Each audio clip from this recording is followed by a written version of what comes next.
Bentornati sul canale. L'episodio di oggi è dedicato agli albicocchi giapponesi. Circa un anno fa sono andata in Giappone e loro erano in fiore. Certo, non erano delle piante del genere, erano decisamente più grandi, molto più vecchie, con molta più legna secca e un carattere unico. Quando li ho visti in un vivaio qui in Italia ho detto li devo avere, perché rappresentano anche una parte della mia vita, di quello che ho vissuto negli ultimi mesi.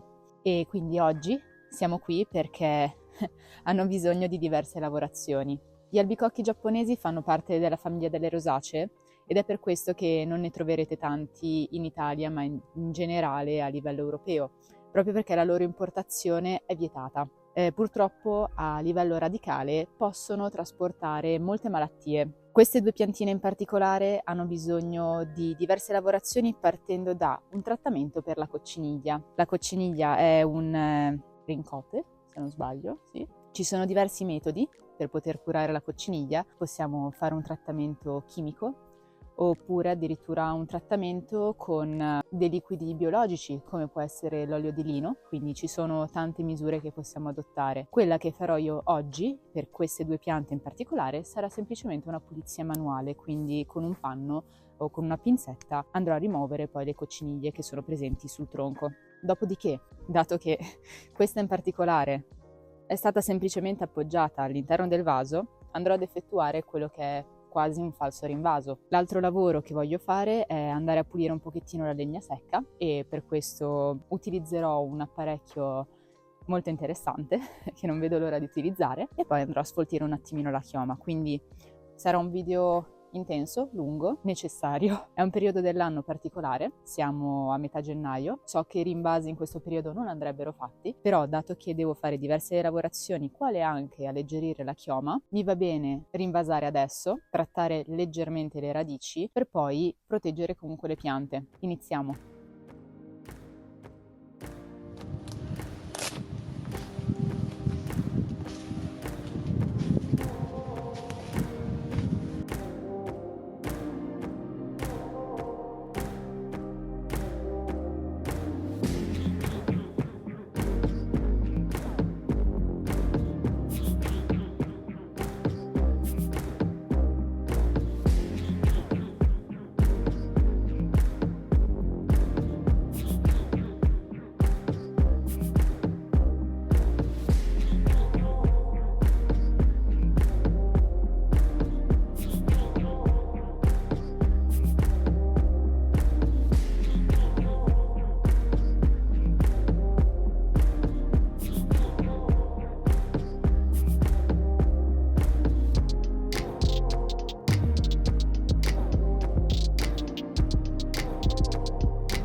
Poi sicuramente un bel trattamentino preventivo non ce lo toglie nessuno,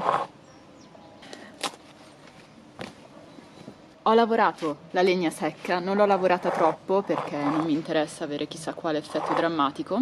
Ho pulito un po' dalla cocciniglia perché comunque ne aveva bisogno di una pulizia, anche se procederò comunque in ogni caso con un trattamento biologico. Si possono, come vi dicevo, utilizzare diversi prodotti. Io utilizzerò quello della Flortis che ho comprato l'altro giorno al mercato dei fiori di Milano. Essendo a base naturale sono molto tranquilla, a base di olio di pino. Andiamo a vedere cosa c'è qua sotto, così cambiamo anche il vaso. Per questa pianta, che mi piacerebbe un po' buttare giù, seguire questa linea, abbiamo due principali candidati. L'ho già preparato. È un vaso che ho preso al mercatino ad Anzola da questa ragazza di nome Tatiana. È esagonale, quindi questo potrebbe essere un possibile candidato. Quindi per lei eventualmente c'è a disposizione questo magnifico vaso che ho comprato da Mini Sazuki. Ci potrebbe anche stare. Mi piace molto il pesca del vaso. Il fatto è che andrebbe un pochettino filato. Però ce lo vedo bene, particolare. Devo lavorare un pochettino la base.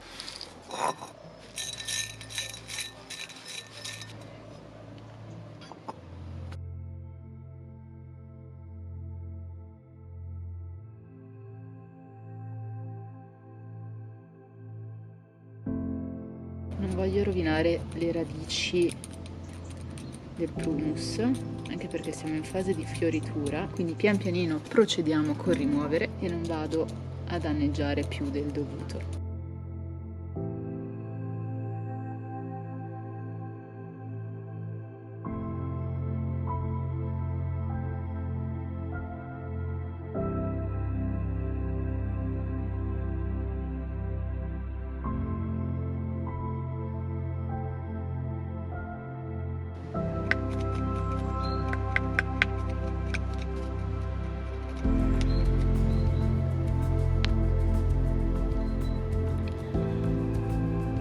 Porca vacca, sempre troppo grande.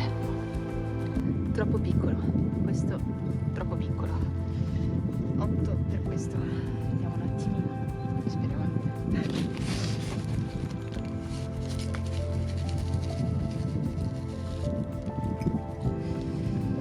Cerco di muovermi perché fa veramente freddo. Troppo alta.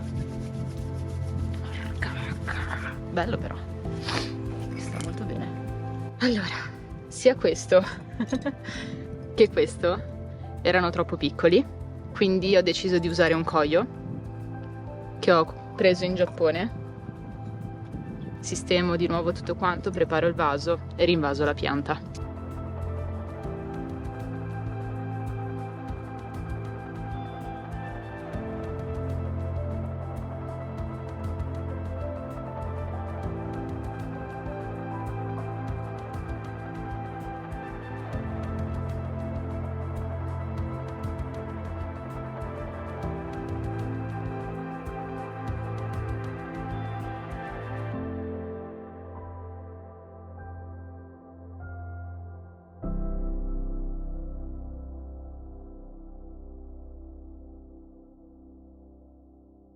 È stata un po' una lotta, c'è ancora tanto lavoro da fare, non ho voluto sforzare troppo la pianta, è in un vaso che secondo me è troppo grande, però non volevo togliere troppo terriccio originario e quindi questa è la situazione. Questa parte è molto scoperta, quindi adesso prendo un po' di muschio, così almeno creo una sorta di copertura naturale.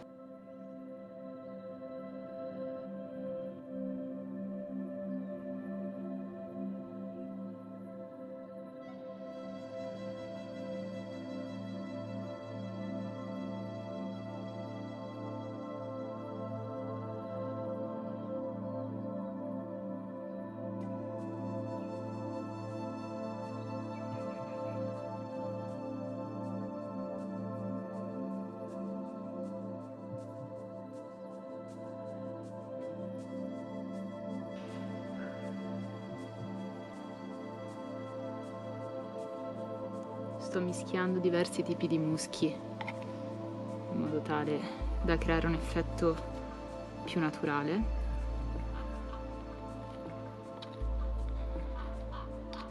E intanto lo rincalzo un pochettino.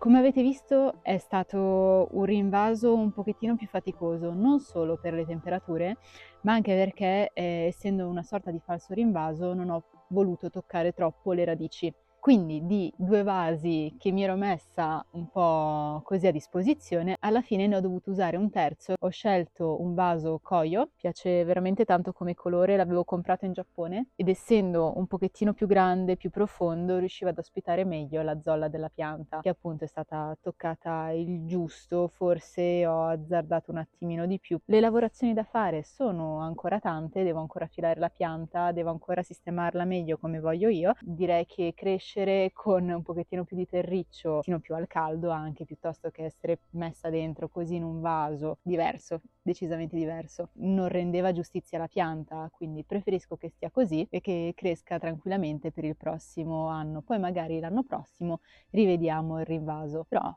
per il mentre va bene così, direi. Voi cosa ne pensate del risultato finale? Grazie per aver visto anche questo video, noi ci vediamo a un prossimo episodio. Ciao!